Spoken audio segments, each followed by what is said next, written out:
Néanmoins, la vision de près, c'est quand même fondamental. Et puis, je vais vous montrer qu'en modifiant un petit peu le choix de la cible, sans faire de monovision, on peut arriver à d'excellents résultats en vision de près. Donc, le but de l'étude, c'était d'évaluer les résultats en termes d'acuité visuelle, aussi bien de loin, en intermédiaire et de près, avec des patients pour lesquels on a utilisé des Z-off, c'est-à-dire c'était des symphonies dans ce cas-là. Et on a visé une cible post-opératoire qui était entre moins 0,1 ou moins 0,5 au lieu de l'hémétropie. Je vous rappelle que souvent, quand on utilise des implants multifocaux ou EDOF, souvent on vise l'hémétropie ou le plus 0,10 pour être sûr qu'ils aient une bonne vision de loin. Donc là, c'est une étude rétrospective qu'on a fait entre 2019 et 2023, où il y avait des patients qui avaient une cataracte, soit unilatérale, soit bilatérale. Ils ont été exclus, bien entendu, les patients qui souffraient d'une pathologie type maculaire qui pouvait limiter l'acuité visuelle. L'acuité visuelle finale a été faite au minimum 1 mois après la chirurgie, certains patients bien plus tard. Et puis, on a fait un questionnaire de satisfaction également. Donc, on a 33 yeux, 17 femmes.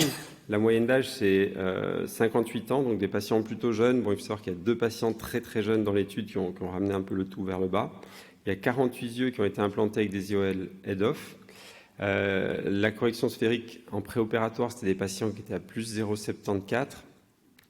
Donc, toujours hémétrope, hypermétrope. Je mets rarement chez les myopes. Il y a 15 patients qui ont une implantation d'IOL dans les 2 yeux, 12 patients juste en unilatéral, et les autres, soit ils avaient un monofocal dans l'autre œil, soit ils avaient bénéficié d'un trifocal.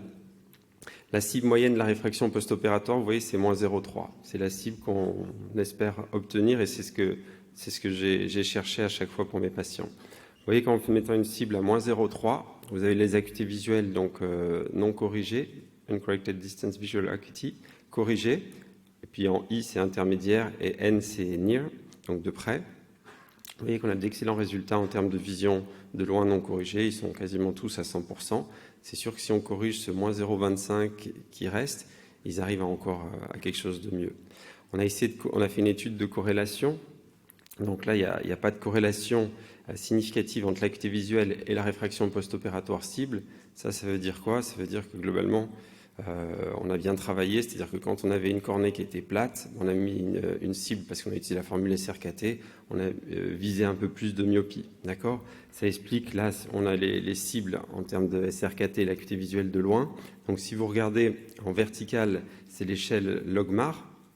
Donc plus on est à 0, mieux on est. Si on est négatif, on est encore mieux. Donc bien entendu, vous voyez qu'il y a des patients où on a visé une cible moins 0,8. Bon, c'était des patients qui avaient des cornées très plates. Inversement, il y a des patients où on a même été un peu dans le positif.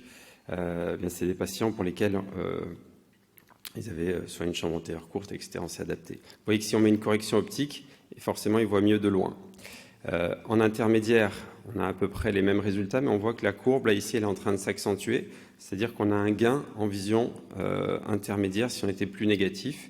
Et là, finalement, quand on fait la vision de près, pareil, on a la courbe qui se verticalise encore plus. On a plus de points bleus qui sont carrément dans des logmars qu'on aime bien, c'est-à-dire vers le 0.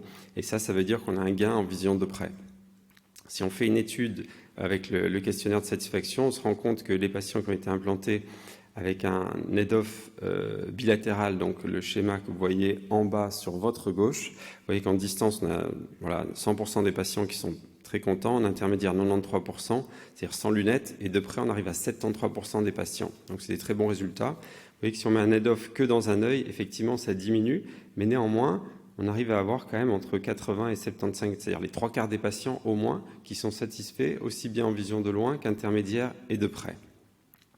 Voilà, ça c'est les résultats chiffrés. Je dois un petit peu avancer, puis ça avance. Donc, en conclusion, la réfraction post-opératoire, si on vise quelque chose qui est entre moins 0,1 et moins 0,5 au lieu de l'hémétropie, l'acuité visuelle de loin, elle n'est pas compromise, c'est-à-dire qu'ils ont un 10 dixième globalement. Bien entendu, si on leur met la correction, ils arrivent à 12 dixièmes, 16 dixièmes, mais en règle générale, ils perdent cette vision de près. Et tout l'objectif de cette étude, c'était de prouver qu'avec un head-off, si on visait une petite mini-myopie, on ne détériorait pas significativement la vision de loin. Par contre, on avait un grand gain en vision de près. Et ça, c'est vérifié pour les patients implantés de manière binoculaire. Et je termine ici. Je vous remercie pour votre attention. Bon. Merci beaucoup.